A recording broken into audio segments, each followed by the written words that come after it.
Les amis, bonjour à tous, très heureux de vous retrouver. On a à peine digéré la belle victoire de ce week-end contre l'Espagnol, que le Real remet le couvert dès demain contre Alaves, la belle surprise de ce championnat. Donc aujourd'hui, comme d'habitude, on va faire l'avant-match avec la presse, toute l'actualité Real Madrid. On va voir ce que vaut vraiment Alaves, comment elle joue, etc.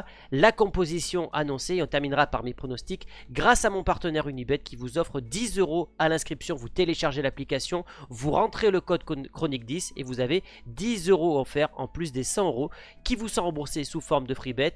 Bien sûr, je vous partagerai mes pronostics et les mentions légales en fin de vidéo. Merci pour la force que vous me donnez d'ailleurs en ce moment.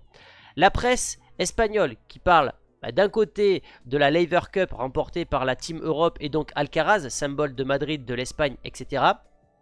Et Marca qui parle de la victoire catalane qui a été une nouvelle goleada, c'est une nouvelle victoire incroyable mais qui a été douloureuse parce qu'ils ont perdu Ter Stegen. D'ailleurs à ce sujet j'ai fait une vidéo verticale aujourd'hui pour vous expliquer comment Keylor Navas pourrait peut-être devenir le prochain gardien du Barça. Allez me rejoindre sur Instagram si vous voulez savoir pourquoi.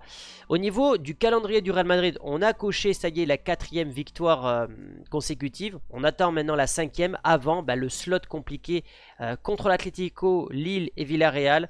Mais voilà, il va falloir enchaîner parce que ce Barça s'est donc imposé hier à Villarreal 5-1 dans des circonstances un peu particulières. 3 buts refusés pour l'équipe du sous-marin jaune, dont un qui fait débat, mais une équipe qui a marqué 7, 4 et 5 buts sur les 3 derniers matchs de Liga.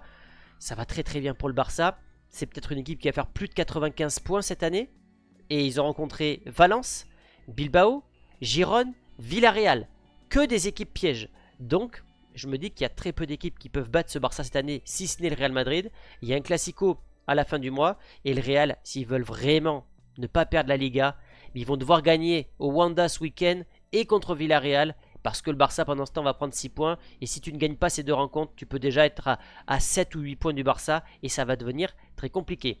Au niveau de la conférence de presse de Carlo Ancelotti qui a eu lieu il y a 1 heure. Donc du coup je l'ai regardé et je vous résume tout ça.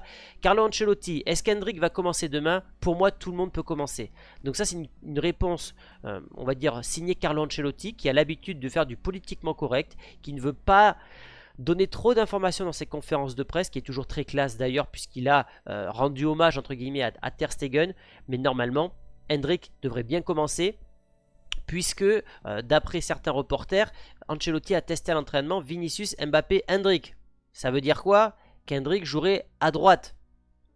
Ça m'embête un petit peu. Si tu fais jouer Hendrick pour le faire jouer à droite, alors que son poste de prédilection c'est dans l'axe, moi ça m'embête un peu. On verra comment ça va rendre, mais il y aura des choses à dire lors du match.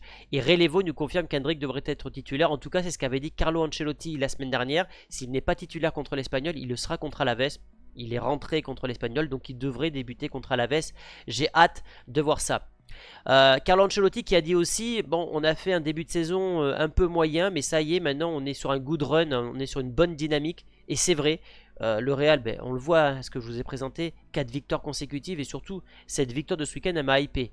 Parce que avec Arda Güler, avec Bellingham, notamment Bellingham, je trouve que ce milieu de terrain, il est beaucoup plus rapide dans les transitions, beaucoup plus constructif. Il y a plus de cohésion d'équipe. Mbappé a beaucoup gâché, mais Mbappé a été omniprésent. Et ça, faut voir aussi le verre à moitié plein. Et donc, il a raison de dire ça. Ah oui, ils lui ont demandé est-ce que vous allez bientôt partir du Real Madrid? Donc j'ai pas compris dans quel contexte il pose ça alors qu'il vient à peine de commencer son nouveau mandat de 2 ans. Et il a dit je n'ai pas de date d'expiration. Moi j'ai envie de continuer à entraîner Madrid pour de nombreuses années. Et de toute façon Carlo Ancelotti avait déjà dit à de nombreuses reprises que le Real serait son dernier club. Il va donc se retirer au sommet avec 2 Ligues des Champions remportées dans son 2e mandat avec Madrid, puisqu'il a remporté celle de 2014. Et normalement le prochain entraîneur devrait être Xabi Alonso. J'ai hâte de voir ça également. Il a mis en avant aussi Fede Valverde en disant que c'était un joueur unique qui joue dans beaucoup de positions et qui est fondamental pour nous tous. Et d'ailleurs dans la série d'invincibilité qu'on va voir juste après, Valverde est le joueur qui a le plus joué sous Ancelotti. Donc c'est vraiment l'élément fondateur du 11 d'Ancelotti qui parle toujours d'équilibre. Et l'homme qui apporte l'équilibre à Madrid, c'est Fede Valverde.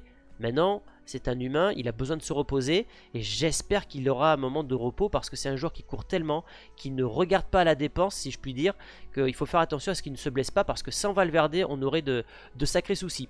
Ancelotti qui a confirmé également pendant la conférence de presse la prolongation de contrat, ça y est, de Mendy, donc excellente nouvelle, sachant que comme je vous l'ai dit, malgré la très très bonne saison pour l'instant de Fran Garcia, il faut le souligner, normalement l'année prochaine on devrait avoir comme latéraux gauche Alphonso Davies, qui a parlé ce week-end, et donc Mendy. Alphonso Davies, on lui a posé sa question sur son avenir, il a dit « Mon avenir, je joue pour le Bayern maintenant et je me concentre sur ça ». Donc si le gars voulait prolonger, il aurait déjà envoyé des signaux positifs du côté de la Bavière. Ce n'est pas le cas. Même chose pour Trent Alexander-Arnold. Mon avenir, je veux être un joueur de Liverpool cette saison. C'est tout ce que je dirais. Normalement, je dis bien normalement, ce seront les 2 recrues du Real Madrid. L'année prochaine, 2 recrues libres de tout contrat. La gestion de Pérez est juste incroyable. Et dernière chose avant de parler de l'Espagnol Barcelone, c'est Jude Bellingham qui veut jouer contre Alaves. Il ne supporte pas l'idée d'être mis au repos. C'est Marca qui nous annonce ça. Pourquoi on parle de Bellingham? Parce qu'il s'est blessé à l'épaule pendant le match contre l'Espagnol. Il est même sorti, il a grimacé. Et on ne veut pas, côté Madrid, qu'il insiste avec cette blessure-là, sachant qu'il avait déjà eu une blessure l'an passé. Je comprends Bellingham, il a 20 ans. Quand tu as 20 ans, tu as les dents qui rayent le parquet, tu as envie de jouer tout le temps. Lui, il a envie de retrouver le chemin défilé, ça fait longtemps qu'il n'a pas marqué avec le Real. Il aurait dû tirer le penalty il y a 2 matchs, mais finalement le penalty a été annulé. Et lui, il a besoin de se rassurer. Et pour se rassurer, il a besoin de jouer. Et il a besoin de marquer. Donc je comprends aussi la dynamique de Jude Bellingham. Maintenant, il faut prendre 0 risque. Et enfin, il y a un record que le Real peut aller chercher. C'est le record d'invincibilité en Liga qui appartient au Barça. 43 matchs d'invincibilité pour les Catalans. Le Real n'est qu'à 6 matchs. Alaves, je pense que ça peut être faisable. Par contre, après ça devient compliqué. Atlético chez eux, Villarreal à domicile, Celta Vigo à l'extérieur, Barcelone à domicile et un déplacement à Mestalla. Si on arrive à Mestalla en étant invaincu, ça sera déjà très bien, mais souvenez-vous que c'est Valence qui met souvent fin à notre invincibilité. Je me souviens d'un match en janvier où on avait, je crois, 20 et quelques victoires consécutives, et c'est Valence qui avait mis fin à cette série incroyable. Je sais pas si on aura le record, moi j'aimerais bien l'avoir, vous savez que j'adore partager des records, c'est quelque chose que j'adore dans le monde du sport. Ça me paraît compliqué pour l'instant, mais rien n'est impossible avec ce Real. Il va falloir encore élever le niveau de jeu et surtout ne pas perdre Wanda. Sachant que l'an passé, on s'était incliné 2 fois contre l'Atlético Madrid. L'Atlético qui déçoit en fait pour l'instant en Liga. Déjà 3 faux pas et ils sont déjà à 6 points du Barça. Donc s'ils venaient ce week-end à faire une contre-performance à domicile contre Madrid, bah, ils seraient encore à 8. Ouais, à 8 ou 9 points du Barça en seulement 7 journées. Ça serait déjà énorme. Et surtout en cas de victoire contre le Real Madrid, ils passeraient devant leur ennemi juré. Donc il y aura beaucoup de motivation côté Colchoneros. Au niveau de... Alors c'est pas de l'Espagnol, c'est Alaves. J'ai oublié de mettre à jour ma slide. Au niveau du classement d'Alaves, 6ème. Écoutez, c'est la belle surprise de ce début de Liga. 3 victoires, 1 nul, 2 défaites. Ils ont commencé par une défaite au Celta, puis un match nul contre le Betis, et puis après ils ont enchaîné 3 victoires sur les 4 derniers matchs, une victoire à Anoeta, ça c'est assez important pour le signaler du côté de la Real Sociedad, une belle victoire à domicile en clean sheet contre Las Palmas, une défaite à l'Espagnol qu'on a rencontré ce week-end, et une victoire quand même contre le Séville FC. Alors le Séville FC c'est plus le Séville de Unai Emery, le Séville qui était dangereux, qui était top 5, top 6 pendant des années, on n'est plus sur ce Séville là, mais voilà. Alors je pense que c'est une surprise momentanée. Je pense pas qu'ils vont terminer 6ème à la fin du championnat. Mais ils sont sur un début de championnat prometteur, voilà, encourageant. Donc il faudra quand même se méfier de cette équipe-là au niveau du dispositif tactique. Que ce soit à l'extérieur ou à domicile, Luis Garcia Plaza joue en 4-2-3-1. Alors il y a évidemment dans ce 4-2-3-1 l'ancien joueur du Real que j'ai mis sur la miniature, Antonio Blanco. Sinon je connais pas grand chose, je connais pas grand monde. Peut-être Kike Garcia, Stoïkov, je sais même pas s'il est de la famille de la légende ou pas. C'est pas une équipe que je suis beaucoup honnêtement les amis. Donc je ne me prononcerai pas sur ce 11. Au niveau de la composition annoncée par plusieurs médias côté Madrid, donc ce n'est pas ma compo, mais là je vous partage la compo annoncée. On aurait le retour de Ferland Mendy avec Rudiger Militao, toujours dans l'axe parce qu'il n'y a pas le choix. Courtois est toujours confirmé dans le 11 et ça me paraît logique. Vasquez serait donc titulaire. Je pense que c'est une volonté d'Ancelotti de faire tourner pour que Carvajal soit à 100% lors du derby de Madrid dimanche prochain. un milieu à 3, Tchouaméni, Bellingham, Valverde, sachant que, on l'a appris aujourd'hui, Camavinga devrait être de retour contre l'Atlético, donc je pense que ce week-end, contre les Colchoneros, on repassera dans un milieu à 4, donc Rodrigo, Mbappé ou Vinicius devraient sauter. Et donc une attaque à 3 avec Vinicius à gauche, Mbappé dans l'axe, Hendrick à droite. Et moi ça me va pas.